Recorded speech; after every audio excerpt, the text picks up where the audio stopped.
Hello, my friends. Archbishop Richard Foskin here. I've got some very bad news. For many years, we had the deceiver among our flock, and we didn't realize it. A real Antichrist. And he's right here in the scriptures.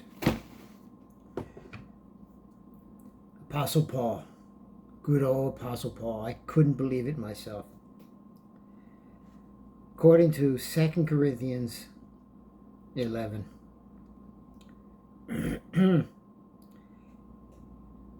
I may not be a trained speaker, but I do have knowledge. We have made this perfectly clear to you in every way. Was it a sin for me to lower myself in order to elevate you by preaching the gospel of God to you as free of charge? I robbed other churches by receiving support from them so as to serve you. When the Archbishop only has some loose change, Paul's been robbing churches for all these years. Oh, here they go. What did Paul mean? He robbed other churches. Sure, now you're going to try to make excuses for him.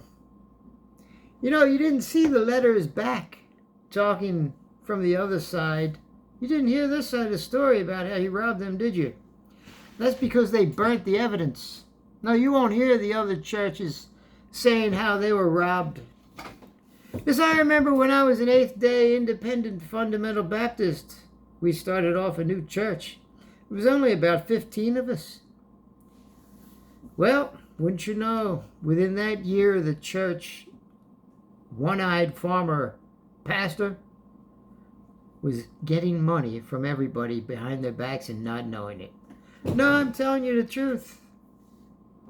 I've experienced this firsthand, but to have Paul do this? What else? What else did Paul do? Paul also said in another part that he fooled you.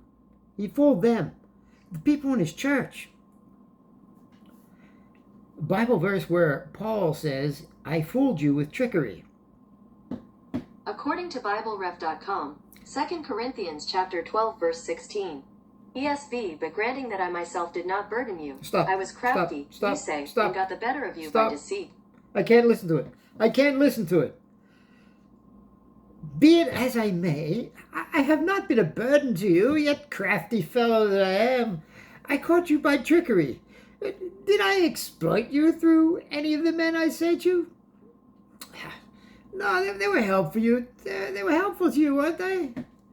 I mean, we got the church started and everything. I wasn't a burden to you, but crafty as I am, I caught you by trickery. Well, there you have it. We found out who the original Antichrist was. Yeah, let's see. What did Jesus say about cursing others? What did Jesus say about how to treat people that curse you?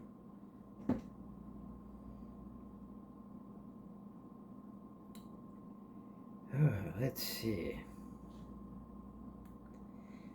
Jesus said, bless those that curse you and despitefully use you.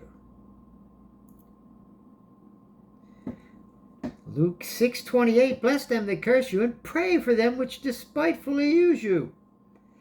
Matthew 4:44, but I tell you, love your enemies and pray for those that persecute you. Luke 6:27 and 28, but to you who are willing to listen, the Spirit-filled, of course, which so many of you claim to be, following Paul the Antichrist. But to you who are willing to listen, I say, love your enemies. Do good to them which hate you. Bless them that curse you. And pray for them that despitefully use you. There's a lot of spite going on, even in the church nowadays. Let's see what Paul says about cursing people. Apostle Paul says, God's curse be upon them. He didn't say that. Did he really say that? But even if we or an angel from heaven should preach a gospel contrary, different kind of good news than the one we preach. Yes, yes. No, Paul didn't really say this. He didn't mean that, did he? But even if we or an angel from heaven should preach a gospel other than the one we, meaning Paul, because remember, Paul said it's his gospel. Any other gospel that me and my gang preach to you, let them be under God's curse. Whoa. Who gave you the authority? Well, I had a vision. So did many other people. Why is there only Paul's words mostly all through here and a little bit of Peter, supposedly? Why did Paul... You know, I see Jesus as giving a different gospel than Paul. And Paul, Jesus said, watch out for them that say, here's Christ, here I am. And what did Paul do? I have a vision. I have seen Christ. And Jesus warned about very people like Paul. Yet many believe him.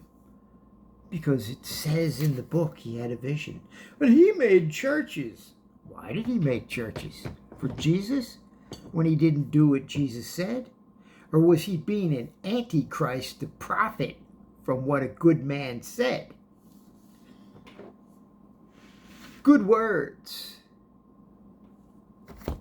can use good people to do stupid things and to profit from them. And that's exactly what Paul did. Apostle Paul was the first Benny Sin, or Benny Hinn Ministries, as I call Benny Sin Ministries. Benny Sin. Benny Hinn's great-great-great-great-grandfather. Benny Hinn, if you're listening, why are you going to doctors? We can see your nephew or whatever he is taking you to the doctors on your broadcast. You're in the car talking about your next healing service while you're going to the doctors. Blasphemer, Benny Sin. And all you other preachers out there, the Archbishop no longer respects any of you.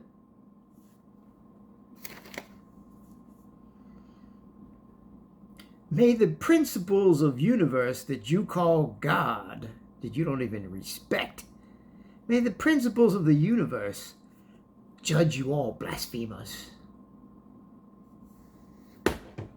Nothing but a bunch of one-eyed farmers, including Paul the Antichrist. Crust. Nothing but evil, crusty Antichrist. When are you people gonna wake up? Start reading your Bible from beginning to end and see where you have been tricked. In the first story of Genesis, they took your mind, your soul, and they're using you up like a burnt piece of coal. They got you addicted, hooked on their doctrines. Not the tablets of your heart, but they're giving you their artificial drug tablets to take. They're all fake. Well, I hope you've learned a little bit from the Archbishop's words today. Even if an angel from heaven shall preach a gospel other than the one we preach to you, the church, the man-made doctrine church. You've been deceived big time. What a crime.